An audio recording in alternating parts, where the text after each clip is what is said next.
Well, hello everyone. We're going to spend a few minutes having a quick calculator conversation. That's kind of my cute way of saying that I like to show you some matrix features on the calculator. Now, just so you know, this isn't optional or just kind of fluff, but it's actually a skill that you're going to want to have, and you're going to like that you have it because, as you can imagine, the calculator will allow us to do some things that, well, that either were pretty tricky without the calculator or perhaps even impossible. All right, first off, we want to find the matrix button, and sometimes that's the hardest thing to do. It's right here on at least the T83 Plus. It's above this x to the -1 button. Some of your calculators may be in a different location, but you want to find the matrix button. For me, I have to hit second x to -1. Actually, it would help if I turn the calculator on first, and that takes me to the matrix screen. Now, the matrix screen is set up that there's names. That's kind of the default menu, if you will. And then there's going to be math operations we can do. You can slide over and you can see all kinds of stuff. How about that first one there? It says determinant. It's actually the third column that we often have to go to first. That's where you're going to end up typing in a new matrix. So here's a matrix A and a matrix B.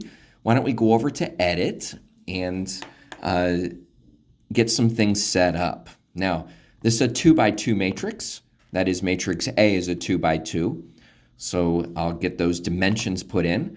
I like to tell students to use the enter button a lot when you're typing in matrices. The enter button makes sure that you input the actual value into the matrix. Now, matrix B, I need to input that matrix. I need to edit that matrix.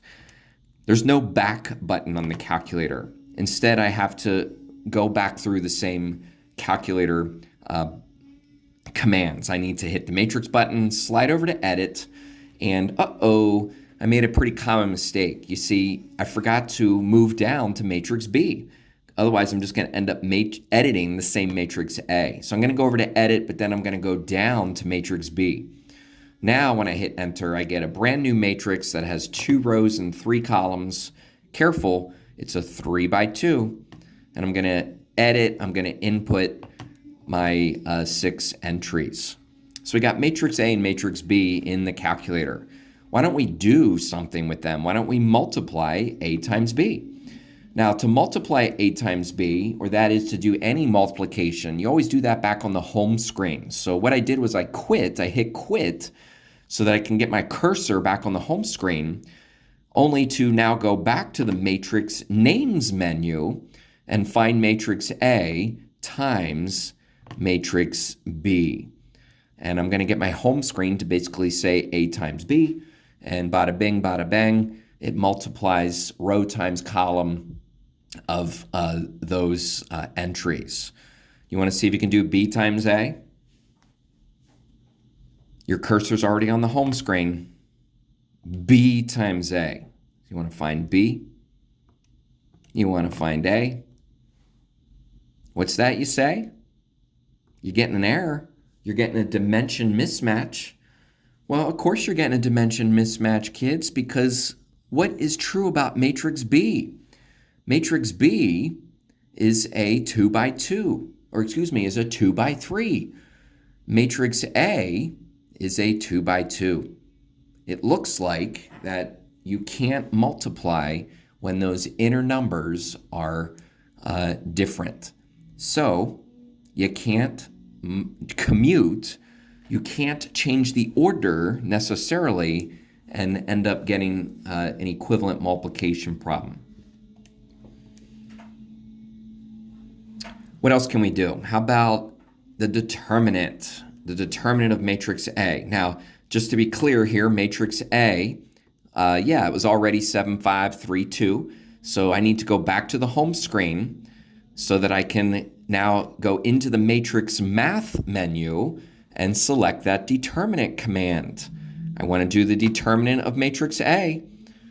And, that'd be pretty easy to do. That's just 14 minus 15. But imagine bucket O bonus. Imagine you had to do the bucket of bonus. You could actually do that with the matrix command. How about an inverse? Not surprisingly, you can get your calculator to do an inverse. Now here, we have to realize that the inverse command is actually this x to the -1 button. X to -1 stands for the inverse. So it's not really a special matrix command, but it does end up doing the entire inverse formula. It does the 1 over the determinant, it does the switcheroo, and it puts all the numbers together. Now, the cool thing about the inverse command is that it would be able to handle the inverse of a larger matrix. Yeah, we've never done the inverse of something bigger than a 2 by 2. It's really hard to do, but if you have a computer or calculator like we have here, we could do the inverse of a larger matrix. It turns out that the area of a triangle can actually be found doing matrices. The area of a triangle, if the vertices are denoted by ordered pairs, then if I put these ordered pairs into a 3 by 3 matrix, such that the first row contains the first ordered pair, followed by a 1. The second row contains the second ordered pair, followed by a 1. And the third row, the third ordered pair, followed by the number 1.